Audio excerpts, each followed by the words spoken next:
புதுக்கோட்டை மாவட்டம் திருமயம் அருகே தைப்பூச திருவிழாவை முன்னிட்டு ஜல்லிக்கட்டு போட்டி விறுவிறுப்பாக நடைபெற்று வருகிறது. இதுகுறித்த கூடுதல் விவரங்களோடு செய்தியாளர் பார்த்திபன் இணைப்பில் இருக்கிறார். பார்த்திபன், வணக்கம். இன்றைக்கு புதுக்கோட்டை மாவட்டம் திருமயம் பகுதியில் தைப்பூச திருவிழாவை முன்னிட்டு ஜல்லிக்கட்டு போட்டி விறுவிறுப்பாக நடைபெற்று வருவதாக தகவல் வெளியாகி இருக்கிறது.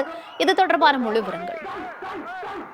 தமிழ்நாட்டிலேயே அதிக வாடிவாசலை கொண்ட மாவட்டமாகவும் அதேபோல் அதிகப்படியான ஜல்லிக்கட்டு நடைபெறும் மாவட்டமாகவும் புதுக்கோட்டை மாவட்டம் திகழ்கிறது. அதன்படி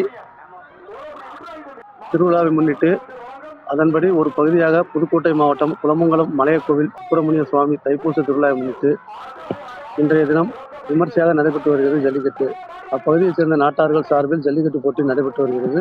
முன்னதாக ஜல்லிக்கட்டு வீரர்கள் உறுதிமொழி ஏற்றுக்கொண்டனர்.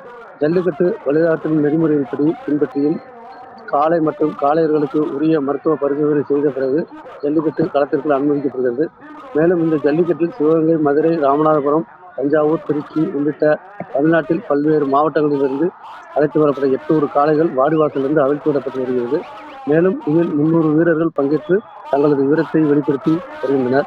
மேலும் இந்த ஜல்லிக்கட்டு சிறந்த முறையில் காளை அடக்கிய காளையர்களுக்கும் காளைகளின் பிடியில் சிக்காமல் சென்ற காளைகளுக்கு உரிமையாளர்களுக்கும் குக்கர், பானை, அண்டா பரிசு பொருட்கள் வழங்கப்பட்டு வருகிறது. மேலும் இந்த ஜல்லிக்கட்டு சுற்றுவட்டார பகுதியில் சேர்ந்த ஏராளமான பொதுமக்கள் கண்டு ரசித்து வருகின்றனர். இந்த ஜல்லிக்கட்டுக்கு 200க்கும் மேற்பட்ட போலீசார் பாதுகாப்பு பணியில் ஈடுபட்டு வருகின்றனர்.